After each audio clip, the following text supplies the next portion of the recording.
Ayan, so yung title natin ngayon is ano yung feelings nila sa'yo ngayon. Ano yung feelings nila? Nila. Ayan, so marami. Ayan, welcome to Reading by Light Tarot. Ayan. General reading, collective energy, hindi po picky card. So, lahat po na energy malamang nandito sa reading na to. So, wala po tayong pipiliin, kundi makinig na lang at tingnan ninyo kung sino kayo dito. Ayan. So, maaaring vice versa or ano. Doon po sa mga gusto magpa-personal reading, private reading, nasa description box po yung links kung saan nyo po ako pwedeng kontakin. Re-replyan ko po kayo sa Facebook page. Hindi po ako makapag-reply dito sa sa YouTube. Okay? So, sa Facebook page, dun po, active po ako dun. Na makakapag-reply po ako sa inyo.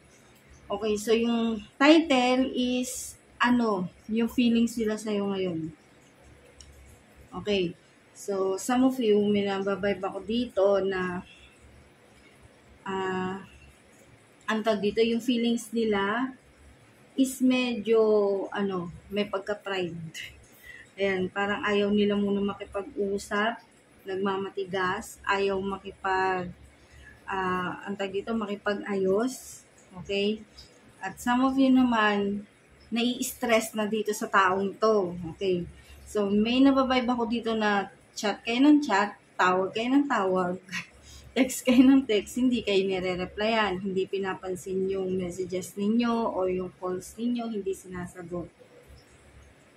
So, some of you, may nababibe ako dito na busy sa trabaho, pero some of you naman, dinadahilan na lang na busy sa trabaho kahit hindi. Ayan, busy-busyhan, gano'n. So, meron ako nababibe dito na parang nagsiself-pity, yan. Kasi nga hindi nga sinasagot yung tawag, na parang feeling niya, hindi niya deserve yung ginagawa ng person niya sa kanya. At yung nakikita ko dito is, parang antag dito, kinukumpara niya yung sarili niya sa iba na bakit sila ganito, okay sila, masaya sila, merong magandang love life, tapos ikaw wala. Ganon. So, yun yung nababibe ko dito.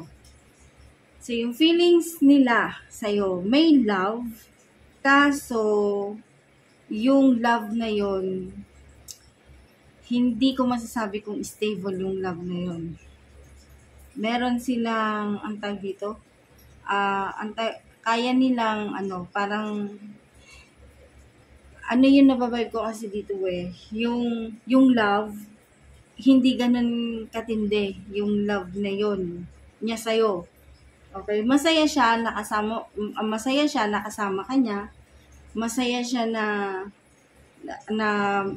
dito, yung gumagala kayo, pumapasyal kayo kung saan-saan, ganun. Pero yung hindi ibig sabihin nun na masaya siya na nakikita mo na habang magkasama kayo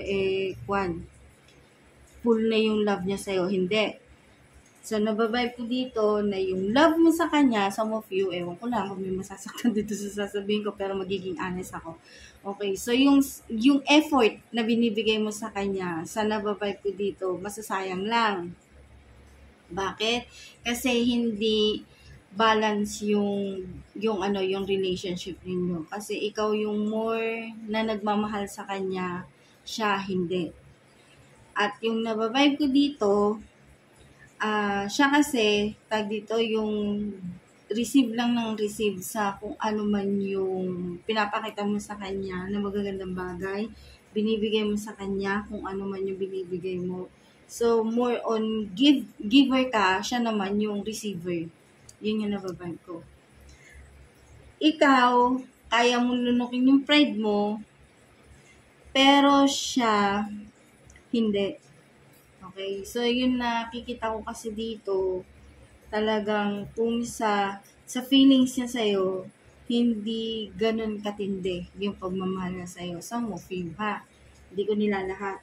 Baka mamaya awayin niyo ako dyan sa comment section, sabihin niyo mali ako, ganun. Pasensya na po kasi yun yung lumabas dito, kaya yun po yung sasabihin ko. Okay? So, itong person na to, playboy. may playgirl, ganyan. So, parehas lang kayo naglolokohan, ganun. Sa movie 1, hindi ko nilalahat. Okay, so yun yung nababibe ko dito. So, ano yung mangyayari kung meron ba kayong future? Ayun. So, alam ko yun yung tanong ninyo kasi more on question sa akin yan. May future ba kayo ng person ninyo? Yun. Yung more on question sa akin na, "Ma'am, may future ba kami ng person ko?" Ayan. So, tingnan natin kung may future nga kayo. Kasi eto yung thoughts nila eh. Eto yung feelings nila sa inyo. Okay? Tingnan natin kung may future ba kayo. So, may nababibe naman ako na meron. Some of you, may future naman. Wag lang sanang masira o wag lang sanang sirain na ibang tao o speaking. Ayan. So, wag lang sirain. Pero, sa tanong mo, kung meron future, meron. Meron. Okay? Pero, yun nga, hindi siya stable. Kasi yung taong ito, bago-bago ang isip at yung love niya, hindi pa ganun katindi. Okay? So, meron din siyang option na nababibe ko dito, meron siyang other na ibang lalaki o ibang babae na parang pinagpipilian niya. Yun yung lumalabas dito. Okay, pero may future kayo. Kung tutuusin. Wag lang sirain at wag lang masira ng iba.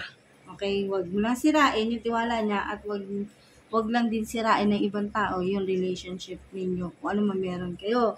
Pero doon sa tanong kung may future, meron. May chance. May pag-asa na magkatuluyan kayo.